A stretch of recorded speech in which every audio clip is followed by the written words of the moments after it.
Assalamualaikum warahmatullahi wabarakatuh. Kembali lagi bersama saya Umayya Devisya. Nah, di sini saya akan membahas sedikit tentang 4 sehat gizi seimbang, karena video-video yang sebelumnya sering banget kan Uma sebut 4 sehat gizi seimbang gitu. Jadi 4 sehat gizi seimbang ini sebenarnya adalah pembaruan dari 4 sehat 5 sempurna yang sering kali kita dengar waktu sekolah dulu ya. Jadi 4 sehat gizi seimbang ini mengacu pada 4 pilar. Yang pertama itu adalah mengonsumsi makanan beraneka ragam.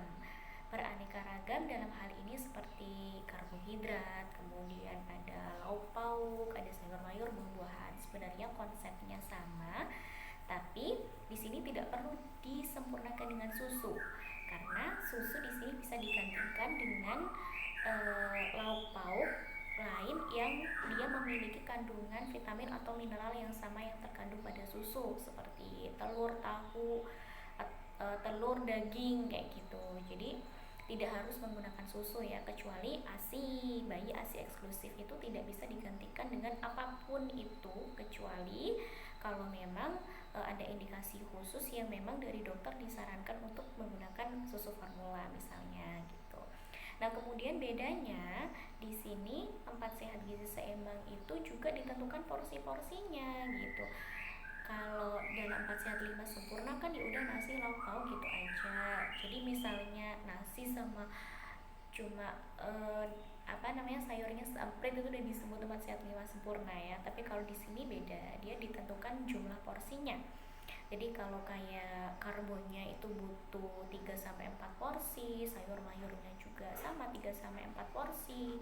Kemudian lauk pauk 2 sampai 4 porsi, atau buah-buahannya itu butuh 2 sampai 3 porsi gitu. Artinya ada dalam satu kali makan itu ada porsinya tersendiri. Nanti saya cantumkan di belakang video ya, saya kasih gambarnya, ada tumpeng jumlah yang harus dikonsumsi gitu, mulai dari yang terbanyak paling bawah nanti ada karbonnya, kemudian diikuti sayur, lauk pauk, buah dan lain sebagainya, termasuk minum air putih 8 gelas dalam sehari gitu.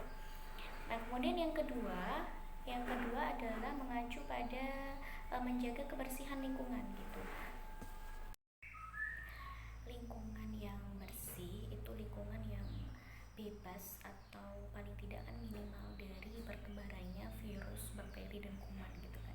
Sedangkan virus, bakteri, kuman itu merupakan salah satu sumber penyakit gitu.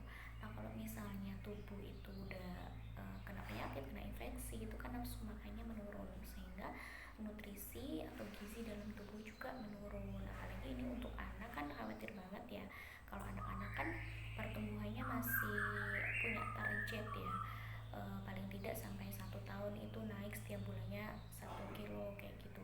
Nah, kalau orang dewasa ya kita nggak, kalau kita sakit ya nggak enak aja, mau melakukan aktivitas juga nggak enak gitu, lemes lah istilahnya seperti itu. Nah, kemudian yang ketiga adalah melakukan pola hidup sehat dengan cara pergerakan fisik gitu, seperti olahraga, atau anak-anak bisa bermain untuk eksplor diri ya, kemudian juga melakukan aktivitas. Nah, ini bertujuan agar apa yang masuk ke dalam tubuh itu juga seimbang dengan apa yang dikeluarkan gitu, jangan sampai mengendap yang bahkan menjadi sumber penyakit gitu. Selain itu juga aktivitas fisik ini kan sebagai bentuk istirahat ya. Istirahat itu kan tidak hanya tidur atau berdiam diri gitu. Jadi istirahat itu kan perpindahan antara satu kegiatan dengan satu kegiatan yang lain. Dan ini juga salah satu cara untuk uh, refreshing jadi supaya nggak stres gitu. Nah, yang keempat ini yang terakhir adalah menjaga berat badan ideal gitu. Berapa berat badan ideal gitu?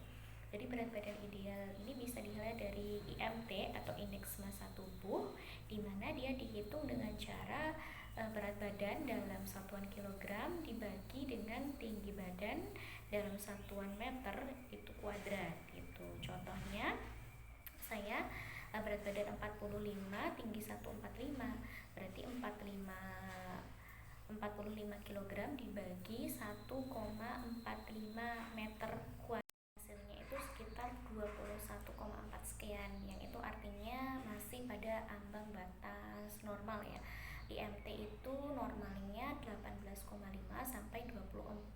5,9. Jadi kalau misalnya di bawah atau di atas itu artinya dia under atau over gitu. Jadi harus dijaga diturunkan atau dinaikkan untuk masuk ke batas normal IMT gitu. Karena apa? Kurang atau lebihnya IMT itu bisa memicu banyak penyakit tentunya gitu.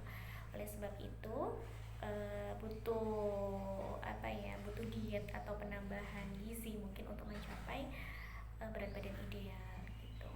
Mungkin sekian ya dari Uma, semoga ini bisa bermanfaat untuk semuanya. Mohon maaf jika ada kesalahan. Wassalamualaikum warahmatullahi wabarakatuh.